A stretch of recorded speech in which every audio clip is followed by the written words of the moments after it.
go over 3 different battles today, and I'm pretty excited about this because I'm fairly happy with X-Force and playing against Mercenaries. But before we do that, I want to talk about this crazy matchup right here inside of War about going against a 602,000 power Black Order team, and I think this is important. First things first, you have to go in with some sort of team to make sure that Thanos' ultimate has been cleared and it's already gone. And the key thing when doing that is to not use a hero controller, and that is because of Ebony Maw's passive. And you're going to see this in the footage that Ebony Maw is going to have charge, and it creates a problem for my Phoenix. And that has to do with this right here. It says, on death of a enemy hero controller, gain charge. So in the battle prior to me going in, they used Defenders and Jessica Jones as a hero controller. Ebony Maw got charged, and with the Ebony Maw getting charged, it carries over into the next battle, which when I take a turn, if charged on enemy turn, apply ability block to all hero controllers and lose charge. So this set me up in a situation where my Phoenix was ability blocked right into the battle. So let's go into this match. I think it's important. You can see me right here talking, and the team that I'm going to use, and we're going to go into Mercenaries and X-Force here in a moment, is as a variation what we call Extron, and basically it is X-Men, and this is important, to not use Storm, because Storm is a hero controller. So it's X-Men right here, and ideally the idea is that you get some evasions from Psylocke, maybe Cyclops goes off with a lot of charges, and then Phoenix kind of mitigates the damage. That does not happen in this battle. Pretty much everything goes sideways. And I just want to say, I've actually won this battle before, and I'm going to give you a spoiler alert. This is a nail-biter batter. I actually ended up losing it for a couple reasons, but it comes down to the very end. I think I could have won it if I hadn't put it on autoplay. First things first is because the match starts off right here, and Ebony Maw has charge right there.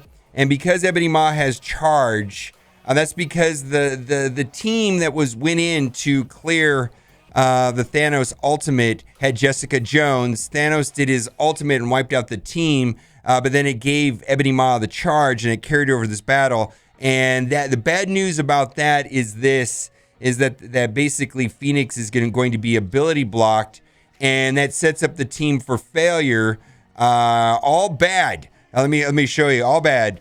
As soon as we take a turn, you're going to see that ability block. There's the ability block. And so the problem with that is I can't clear the defense down on these other guys, and they pretty much just die. All bad. Now, that being said, Black Order does not have Black Bolt, and Ultron is still good. Please understand how good Ultron still is today. It's just that Black Bolt is a counter. And so he is so good against the team. And if you're going to go up against a Black Order team, if I could take out one person, like right there, I was trying to go after Proxima. If I could take out Proxima, you save it. Because then what happens is that on the next match, Thanos won't be empowered. So if I can take out one character, it can get tapped again by the person behind it, which is effectively a triple tap. And I was really impressed the way this battle plays out. Look, I already lost Psylocke, Colossus, and Cyclops because of the Phoenix being ability block, and she couldn't steal the defense down. And then she would have died quicker, and then she would have went into Dark Phoenix form.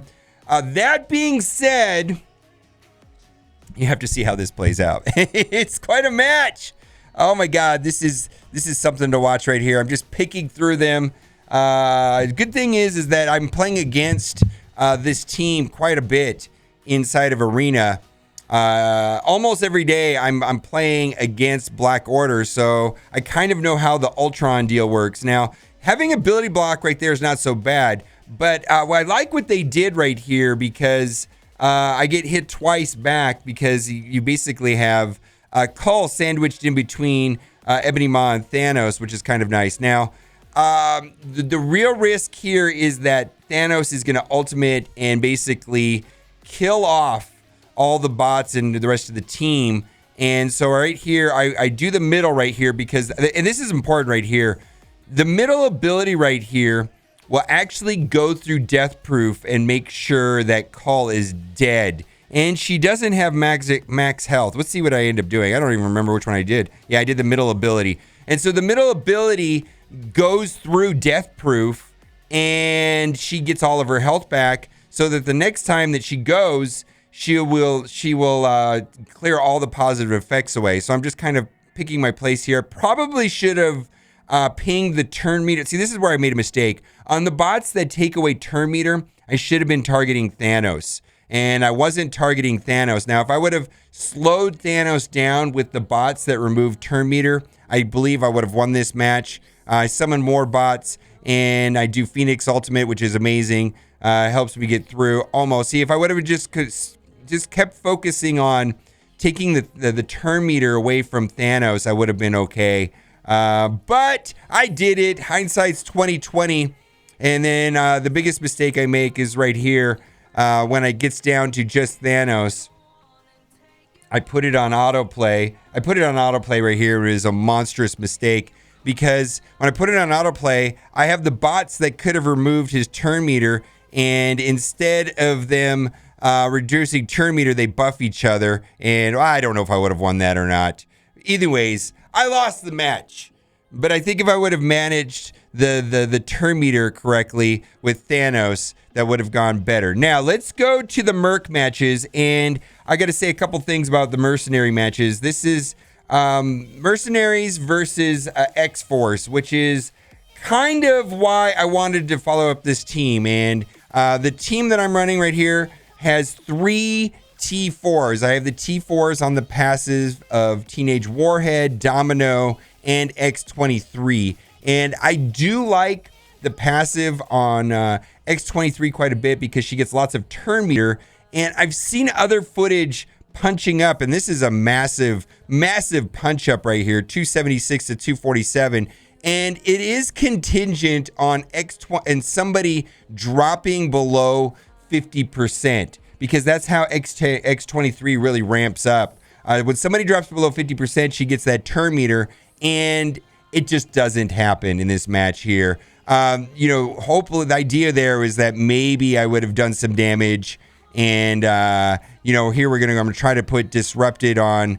I don't know, Merc Riot Guard. I probably should have just focused on Taskmaster. Well, there I could do it, because the idea is I need to get him below 50%, and if he goes below 50%, then X23 will take a turn. Now, I do have Deadpool at the highest attack, so that was successful, but you're going to see this team just get ran over right here because plus I didn't land the Disrupted on Riot Guard, so now I can't get to the Taskmaster. A lot of it is contingent on those first couple blasts knocking somebody below 50%, and that's where this team really snowballs.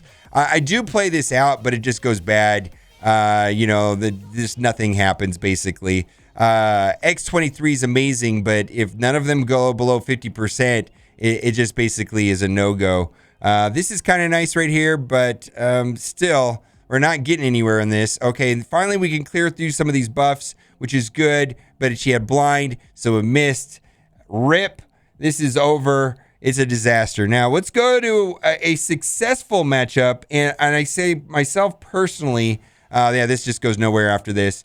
This is the whole reason why I wanted to explore X-Force. 276 versus 284. So this is a slight punch up. And this is all I wanted X-Force for myself personally, is to be able to punch across with X-Force, and watch the way this goes. And I'm going to tell you, be sure to check out Reminix. Reminix did so much more testing than I did on this. I think he's going to come out with some amazing videos, but I'm completely satisfied with the way this battle. I focus on Taskmaster, and the idea here is that I want to get them. I want to get somebody below 50%. I don't even know if it matters who, but I want to get somebody below 50%, because if I do go below 50%, now the match freezes right here because there's a issue with BlueStacks and War, so we're gonna skip ahead a little bit. It seemed like it froze for a long time. All right, here we go. Wow, half the match is frozen. All right, here we go. Okay, so the idea here is I want to get disrupted on the Riot Guard, which is going to make a big difference. Let's see here. And I'm just looking at the... Okay, so now I get some turn meter there for him. So she's going to have quite a bit extra turn meter. And he's already below 50%. And I think there was like 3 good choices here. If I can get more, maybe I just go after Killmonger. I can't remember who I target. But I think the idea was there is I was trying to get the bonus turn meter. See how she's like... She's already at like full turn meter because I'm trying to... If I can get them below 50%, then she just goes. So yeah, I'm going to definitely try to get these guys to go just to trigger all of her turn meter, which is amazing. I really like her passive. So yeah, he went below 50%. He went below 50%. So she goes to full. This is going to target the one with the lowest health. And unfortunately, it targets somebody with defense up, so that doesn't do that much damage. It would have been much better if it would have hit Merc Riot Guard, which did not have the defense up. But I guess it's okay, because then it would have procced some more. This is just getting into where it's going to be amazing right here with Cable. I can just strip the turn meter and finally get some kills. There we go. Look at that. We got some turn meter manipulation. X23 can just go in. And we're going to take away the buffs on, let's see, basic attack right there. Get the assist. No assist. Okay. Deadpool's going to take care of Riot Guard. Cool. Then we're going to go after Killmonger. And then we've got a situation where we can just kind of pick off Taskmaster.